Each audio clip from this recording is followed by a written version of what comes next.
Do you see any improvements in the lives of the women or for gender equality? The short answer for that question is an yes.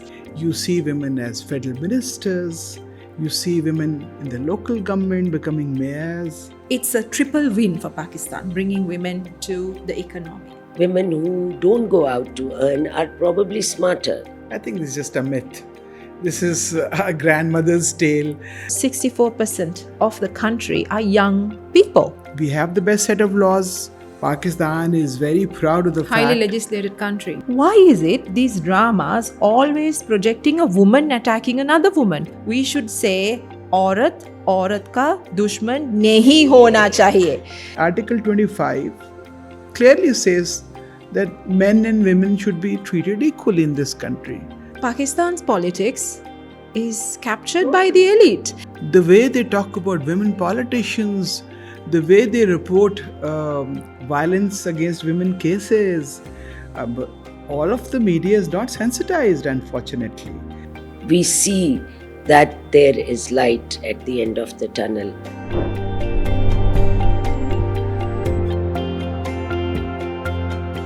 अस्सलाम वालेकुम, नबीला मालिक आज का podcast gender talk के साथ आपके सामने हाजिर है. Gender talk is the podcast that is being launched today by UN Women Pakistan. It is first of its kind and we are very proud to present it. We will be discussing a lot of gender related issues. Today, as the first podcast, we have selected the very broader subject of the status of women in Pakistan. Today, I have with me two very, very dynamic ladies who have been trying very hard to change the landscape of Pakistan as far as the gender equality and women empowerment is concerned. We have with us Neelufar Bakhtiyar, the chairperson of the National Commission on the Status of Women, and we have with us Sharmila Rasool, country representative of UN Women Pakistan. Thank you very much, both of you, for joining me today. My first question will be to you, Sharmila, because you're the country rep of UN Women and this is UN Women podcast. I would like to start because we are talking about statistics and the general status of women. So let's start with a little background information. If you were to analyze the last 25 years, do you see any improvements in the lives of the women or for gender equality? Nabila, thank you very much for that very important question. The short answer for that question is an yes. So it's an yes for you, yes for the chairperson who's joining us, and a yes for Pakistan. So as a foreigner in this beautiful land, why do I say it's an yes? Because if you look at the last 20 years, everything is not bad. Everything is not worse. There are some improvements. The literacy rate for women has improved significantly. There are more women in the labor force than it was before 20 years ago. More women are taking public service examinations and joining public service. We have women joining the police service. Percentage is increasing. I'm not saying it's fantastic. It's 3%, not enough, but it is increasing. And we see now women taking into new professions. We see women truck drivers, women driving three-wheelers, women traffic police officers in the streets. That is something 20 years ago I don't think Pakistan would have envisioned that changed. That's very good to know. We have with us the chairperson of the National Commission on the Status of Women, and I did not tell you this before because I think people in Pakistan already know that before joining this position, she has been in the politics for a long time and has been this federal minister for women rights, among other portfolios that she was holding. From you, what I would like to hear is that whatever Sharmila has said, and Sharmila coming from Sri Lanka, working a lot in this country, can you talk about that? Can you give us some substantial proof of what she's saying? I think to begin with, I would endorse what Sharmila has just said. Good. And allow me to say that Sharmila also knows Pakistan very well. It's the second time that she's come back to Pakistan, and she has always been very, very vocal about the empowerment and advancement of women in this country. And I would also like to appreciate this initiative of UN Women, because this is the first time ever that we're going to have a podcast focused only on women issues. So thank you again, UN Women, for this initiative.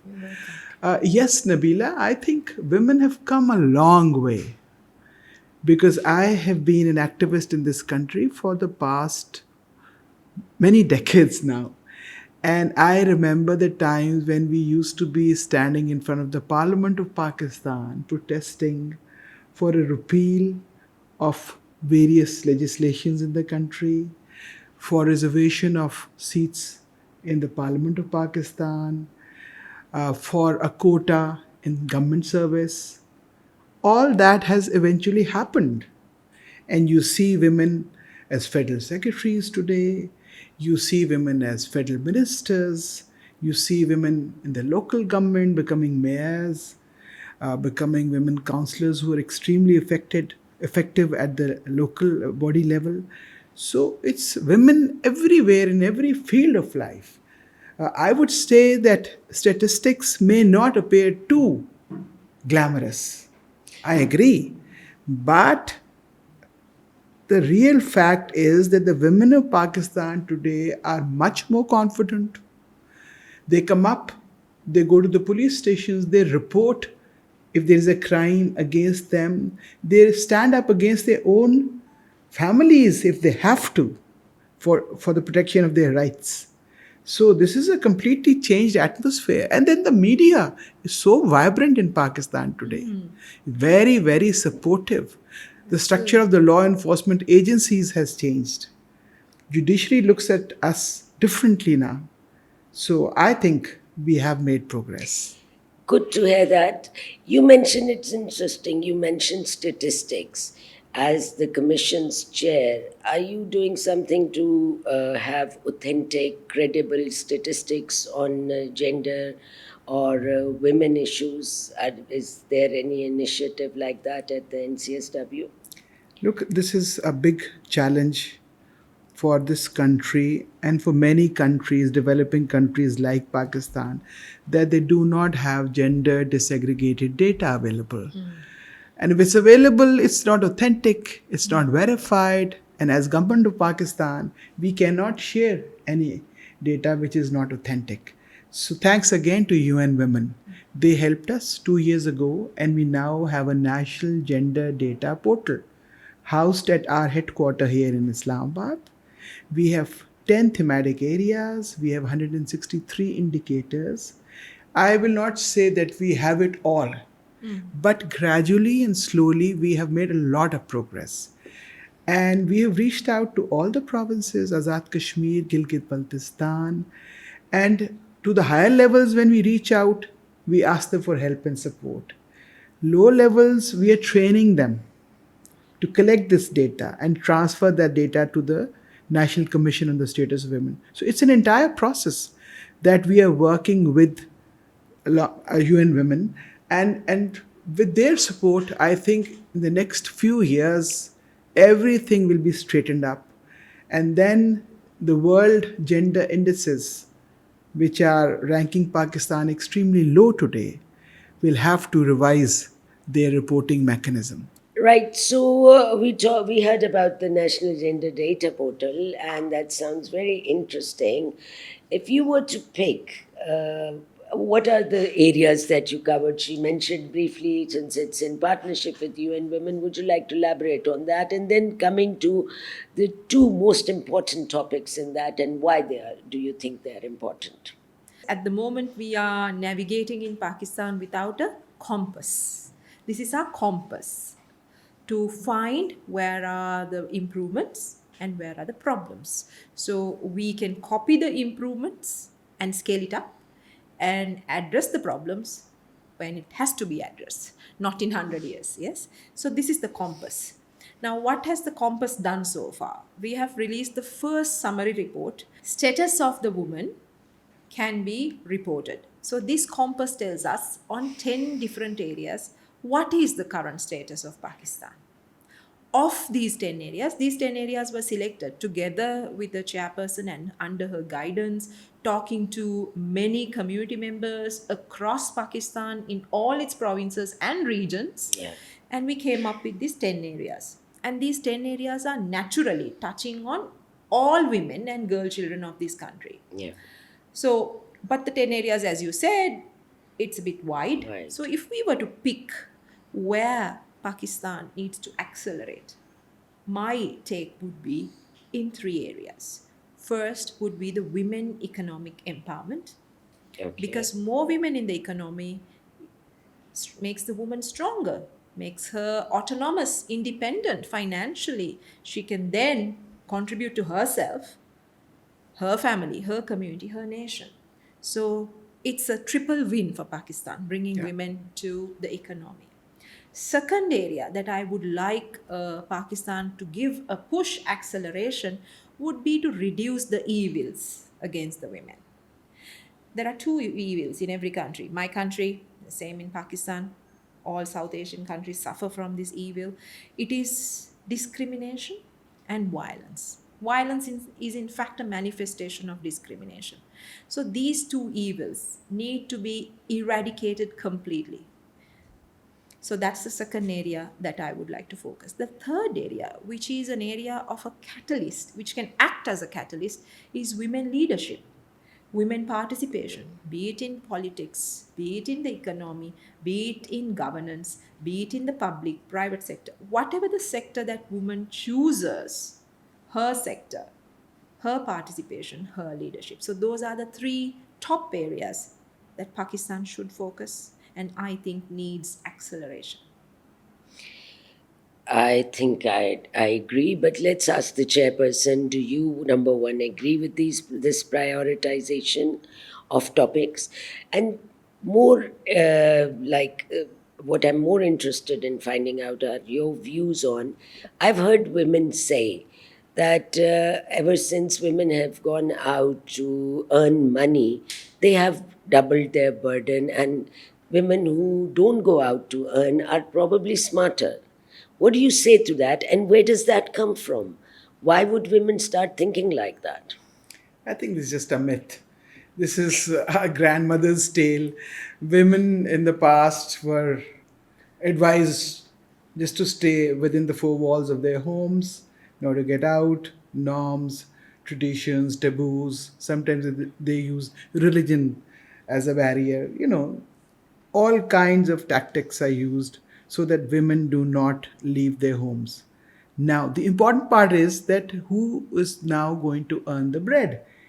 For example, in households which are only headed by women, also because the current status of our economy, we need both man and woman to work side by side. So if that does not happen, the household does not run. So we need these women to go out and earn a living. Now, access to workplace, the environment at the workplace, then their access to various kinds of tools and gadgets which make them reach out to the market, internet availability we were just discussing a little while ago. These are the things which help the women to come up and rise in the job market and then make them financially strong, as Sharmila just mentioned. Unless they're empowered economically, this will not change the structure of our society. Because economically empowered woman only can stand up and defend and speak out for her rights. And when a woman has money in the bag, when a woman can access internet, online banking, and make a living sitting at home, then she's stronger. She has a voice in decision making. She can speak up. And also the education. If she's not educated, I mean, I was looking at the figures where the countries have internet access for women, and Pakistan only has 50% women who can handle any kind of internet. Device. Okay, now if they have these telephones, it's only 30%, and out of this 30%, only 19% are smartphones. So, what's the use? True. And then they're not allowed to use these phones. And if you look at the global ranking for internet access for women, out of 134, Pakistan ranks at 133, the second last. So the figures are not very happy, and we are not proud of those figures. But we need to improve the situation. The National Commission on the Status of Women, along with UN partners, UN Women, UNDP, and UNFPA, has come up with a complete report on digitalization and women in Pakistan. We now have an action plan. We are now, at the moment, working with provinces for a provincial policy framework. So, this is another way. But coming back to violence against women, we have the best set of laws. Sharmila, you know that. Pakistan is very proud of the Highly fact, legislated country. very highly, and for every act of violence, there is somebody who speaks out. It's not that the government is ignorant, the police is not taking action. So every day a new policy reform is coming up to prevent these cases of violence. But it is still happening. I mean, we have only 21% women in the workforce, and 64% women are in the informal sector. So when they are in the informal sector, the cases of violence have to be on the rise. You know what happens inside the homes, inside those places, for example, small factory areas. So violence has to be avoided, has to be stopped, but for that we need implementation of those legislations. And unless we forcefully implement those legislations, it will not happen. I want to pick up Yeah. on the chairperson, Nabila, before you go to the next question. I mean, laws are very important, chairperson, and I completely agree. Why do we need laws? We need a law in a country when there's a behavioral gap. To address the gap, we bring a law. But the law does not necessarily change the attitude. So it takes time Yeah. for an attitudinal change. What Pakistan right now needs is an attitudinal change alongside the progressive laws. The black and white pages can exist. People can read them. Sometimes they don't understand what is written there. Yeah. That's a different, another topic to discuss. But an attitudinal change is a must. I have seen in some countries, including in Pakistan and sometimes in my team, men wear pink shirts, pink t-shirts just to show that they are pro-women. Yes. But that's not an attitudinal change. That's a start perhaps of an attitudinal change, a behavioral change showing that they are champions of the cause. But we need much more than that. So what I would also want to talk in this podcast is how that's happening. Because at the moment, Pakistan is in a transition. Why I say it's in a transition is because 64% of the country are young people. Now, that's a phenomenon is not common. It's a very uncommon phenomenon. In my country, Sri Lanka, we are aging population. But Pakistan has the young blood, the young energy. This transition has to be completely used to the benefit of the country, but also for the benefit of the women of the country. Before you respond to that, I just want to talk to my audience, and I would like to hear from them in the comment section. If you can let us know if you agree with what Sharmila said, that having a young population is a dividend that we have and we are not utilizing it to the best of its potential, but nonetheless, it is something that's very positive and happening right now in Pakistan. How do you think the youth of Pakistan can change behaviors in this country? That will be my question, and we're looking forward to hearing from our young girls, boys, anybody who's out there watching this. There are sayings here, and when we talk about attitudinal change, these things that we've been hearing from our grandmothers and our mothers, they keep coming to our minds that zan, zar, zameen. So they're all products, objects reducing this. What is your take on that? And do you have something like that in Sri Lanka, or Sri Lanka is, has no such issues? How would you compare the two countries? Sri Lanka indeed has issues related to gender equality and discrimination. I wish we didn't, but the reality is not what we wish. But they may be a little bit lesser than Pakistan. We have a similar saying which says, and I'm going to say it in Sinhala, Yeah. it is gahanna puluwan bereta wahallata and gahaniyata. What does So it mean? if I translate it, it Yes. means that you can hammer a woman, a slave, and a drum. So, Hammer. hammer meaning Hit her. pound, Beat. hit, beat, Oh yeah. my God. So this is the mindset change I was initially referring to, attitudinal change, because women are not objects. Of course not. Women are not half human beings. Women are not the subordinate human being of a man. Women are themselves full human beings. And this recognition is missing, very largely missing, I would say, in most countries. And that is the attitudinal change we have to make. Men have to realize that they are as equal as we are. That change is very, very, very slow, unfortunately. Chairperson, I'm sorry for interrupting you. I'm sure you lost that thought, so I'll continue with what I was thinking before I lose it. I've been watching some Pakistani dramas, and like Sharmila said about the attitudinal changes, I've seen you watch a couple as well. What is the media projecting? Is that having any positive impact, or is heading or helping us head in the right direction when we talk about attitude change towards the way we look at gender roles? Because the couple of plays that I have watched, surprisingly, they exaggerate so much the negativity in both genders that it's shocking. And what do you think is the impact of that kind of projection from our television that is there? We have it 24/7 now, and it's these plays are on the loop. And if you get hooked on them, you keep watching them again and again. So, okay, what is your take on that? And what do you have to say about those people who make these plays?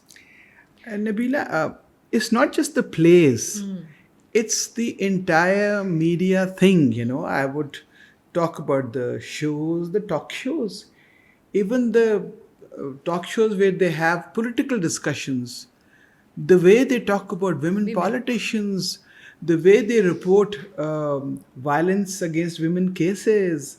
But all of the media is not sensitized, unfortunately. There are few dramas, I would say, which are substantial. They refer to issues and they cover the challenges being faced by women. Things are changing gradually. By the way, National Commission on the Status of Women has also launched a media fellowship program. We have just entered our second cycle, and it is huge. Sharmila, with this, we pick up journalists, media persons from the entire country. Last year it was 37 people. This time we've picked up 40 people, and we train them at IBA. This is in collaboration with IBA and UNFPA. And it is huge because once they're trained by us, they're sensitized, they go back and they work as our brand ambassadors throughout the country. So these are now our agents of change, these media fellows. So I think this small effort is the first time that the government of Pakistan has made an effort to train and sensitize the national media. I think, Chairperson, you're doing a great service to this country, not just this country, I would say to the region, because Pakistan is the fifth populous country in the world. So, what Pakistan does matters in the region, it matters to the world, because it's the fifth populous country by the virtue of its size. I think the media has to be sensitized. Why is it these dramas always projecting a woman attacking another woman? Yeah. It's the stepsister attacking the sister, it's the mother-in-law attacking the daughter-in-law, or a girlfriend attacking the wife, or vice versa. Now, why does it have to be a woman always attacking a woman? I mean, that even has a proverb in Urdu, isn't it? We should change that proverb. We should say, औरत औरत का दुश्मन नहीं नहीं होना है. चाहिए, नहीं होना चाहिए. True. So how do we change this? Because this is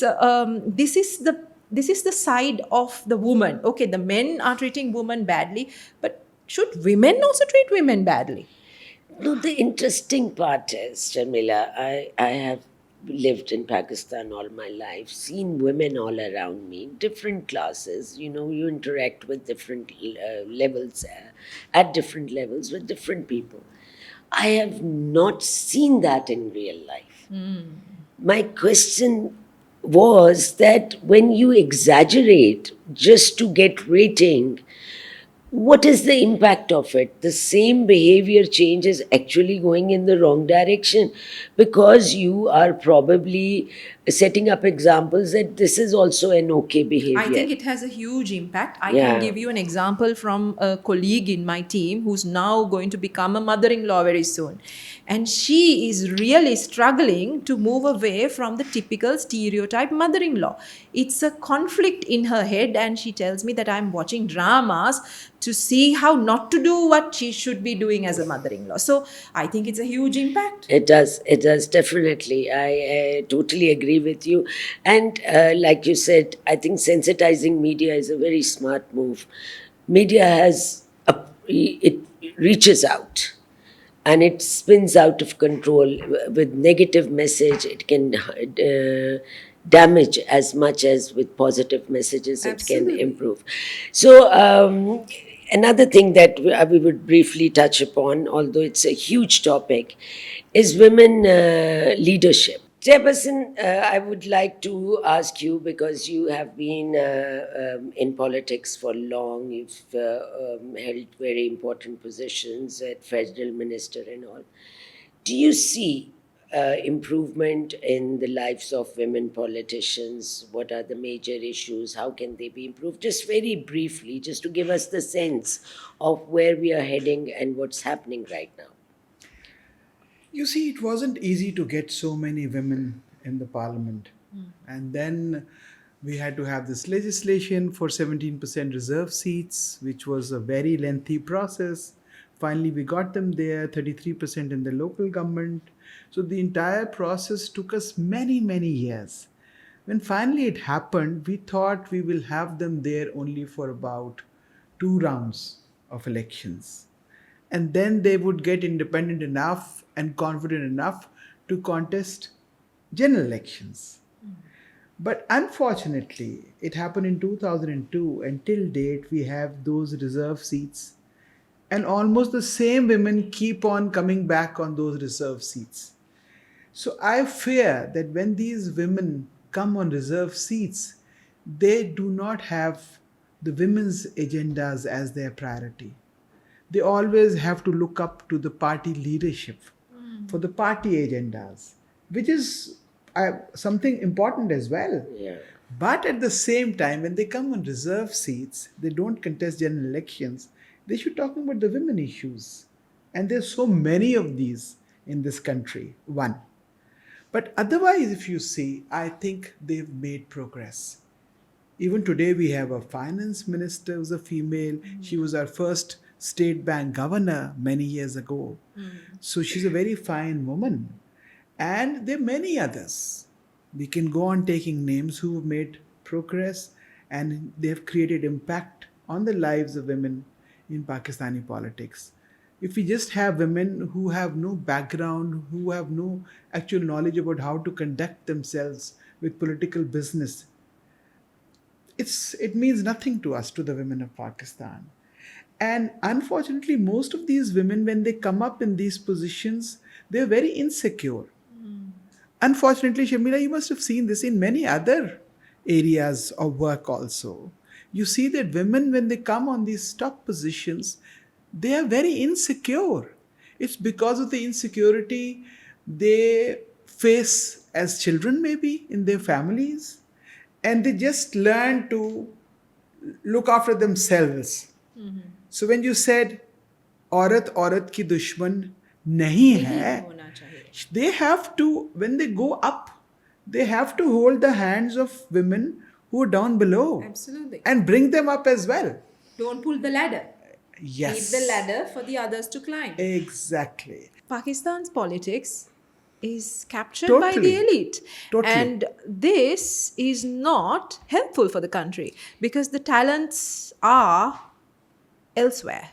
How do we bring these talents to the places of governance where Pakistan can really project its talents?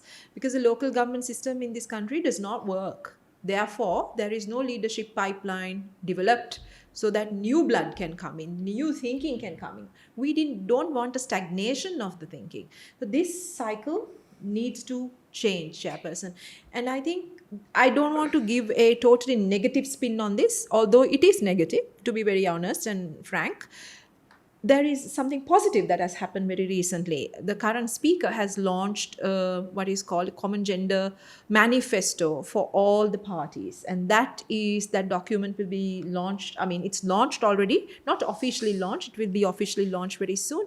And the parties that came together, all the parties in Pakistan came together to see what is their priority for women and girls in Pakistan.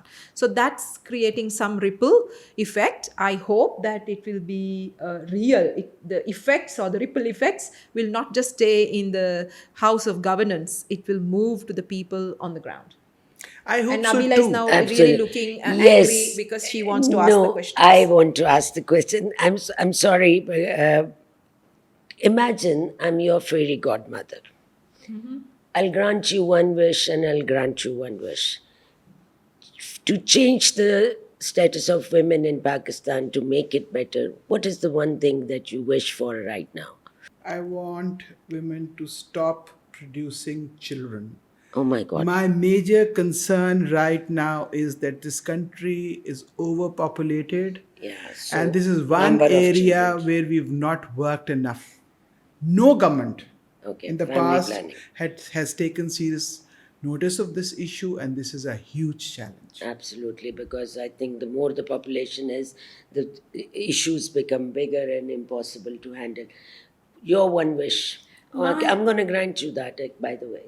Yes, but perhaps wish that it is a period of time, because otherwise Yeah. Pakistan will be like Sri Lanka is. A older Yeah, population. we have to keep producing. Like, let's just put a limit and not They just have not to produce. stop. Or period. Or They period. have to Or time stop period. somewhere. Oh my God. Child marriages, they're so young when they get married, and then they Absolutely. start producing those children. It is sad to see the state of health of the women of this country. It's called Let the me hear triple your wish, burden. It's called the Sharmila. triple burden, no? Okay, your wish. One. Beyond borders, just South Asia, one wish will Right. be that women have their full human rights. Okay. So, in that context, because I'm a celestial being, I don't really understand what is gender equality? What is it that we keep talking about? And sometimes I hear people say gender thingy. Yes, I hate it. People say, Shamila, tell me about your gender thingy. And I'm like, what thingy is the thingy that you're referring to? Or tell me about the gender facts. So people use this Yeah, terminology is very confusing, very but- confusingly and at times out of context. So it's really hurtful when people ask that question. So gender equality is a very simple. I can give a very simple explanation to gender equality is to have equal access to resources and equal opportunities. It's so simple. It's not rocket science. I'll break it down for you, Nabila. Yeah. In the household, we know when our brothers eat with us, the mum gives the best meat pieces to the brothers. Now, that's not access to equal resources. And when the mum and dad eat after the children eat, or perhaps the dad eats with the brothers and then the mom eats last, mom has nothing. Basically, she eats just the rice and with some dal, and if she's lucky, that is. Yes. Or she just eats plain rice or one piece of roti or one roti. This is not equal access to resources. You see, it's not that very difficult. No. But there is a lot of confusion around it. Do you think that confusion is deliberate or people really don't understand it? How difficult is it? That if we are all humans, we should all have rights and they should be equal. So I think the Western part of the world has got it somewhat right. Okay, Not to say that they apply that to everybody equally. right. Yeah, But at it's least they get debatable. it. They get Yeah. it. So that means it's not a matter of not getting it. So it could be both what you just mentioned, a mix of both those things that you explain. Basically, if you get it, you know that you have to sacrifice some things, yeah? And my audience is also one thing that you could wish for and the wish could come true. And I'm talking in context of gender equality, women empowerment, based on your own experiences. Give us one thing in the comment box that you would like to change or see changed overnight. What is that top priority thing that you would like to see changed? That's our question to our viewers. Interesting things going on. We were raised in this country. We saw how people have changed. It was unusual to see women on motorcycles. Now the government itself is giving bikes to girls. These are all good signs. These are signs where we are acknowledging that yes, women have the right to mobility, to for exploiting their full potential, to getting the opportunities to exploit full potential. Why is still there resistance? I'm asking you now, base it on your own experience. Why do you think, one Sharmila said that there is politics involved and that keeps people, are there any deeper other fears that are deliberately keeping this balance out and in favor of the male gender and not against the female gender? Based it on your own experience. I think if you put it very simply, it's economics. In the house, look at our reports after COVID. Look at the number of girls who were removed from schools. Look at the number of girls who've not still gone back to those classes Yes. because the men in the family could not afford it. So the choice was between removing a girl from school or a boy from school. So they decided to Remove the girl. girl. So this is what actually happens. They were frustrated in the houses, sitting, doing nothing, not making enough money. So they started abusing their women in the houses. So simple economics sometimes also affects extremely the status of human rights in a country. Otherwise, Article 25 clearly says that men and women should be treated equally in this country. So, what is the hindrance? What is stopping us? And then I would also say that a very serious issue in this country is that when they want, they use religion as a shield, and they do not have the real knowledge of the religion. They use Islam, which gives us a negative image internationally, and also it hinders the pace of progress for women, for little girls, stopping them from school, getting them married at an early age, not allowing them to work. The other day, in one of the conferences organized by UN Women, we saw Justice Mansoor claiming that he was a Yeah, feminist, feminist. which for the women of Pakistan was a big very thing, Yeah, it was a healthy big and positive sign. So I'm not saying that things are not on the right track. I'm very positive that we shall, inshallah, keep on making progress, and very soon we shall be there Yes. where the other countries of the world are. Inshallah to that. I am on my last minute, so any comment that you would like to add before I close this? I just have a message to the women and girls in Pakistan. And I talk to you now, not to Nabila or not to the chairperson. I say that you have immense potential. You have talent. You are resilient. But please believe in yourself. Take that first step and never look back. Go forward for yourself, for your community, and for Pakistan. Back to you, Nabila. Thank you very much, Shamila, and thank you very much, Niloufar Bakhtiar. I am sitting with these two very powerful women who And are. also beautiful. Oh, for that, I'm also beautiful, so I'll keep that as a common thing. I am sitting with them feeling very good because although there is, the forest is dark and deep, and I have promises to keep, miles to go before I sleep, but even we see that there is light at the end of the tunnel. And even if we go miles, we are heading in the right direction, which is a very positive thing. We would really like our viewers to give us comments, ask us, engage with us, because this is our way of interacting with you, so we know if we need to do something that is higher on your priority list. So we can align our objectives and our goals with you, because you are the ones who matter to us and to this country. Because unless and until you join us and be strong, nothing will change. But I'm very hopeful we will, inshallah, change Pakistan for the better, where everybody can only be happy if there are equal rights. Mind you, I've been saying that all along. Men cannot be happy alone if the women in the house are unhappy. With that, we close our podcast today. Till next time, Allah Hafiz.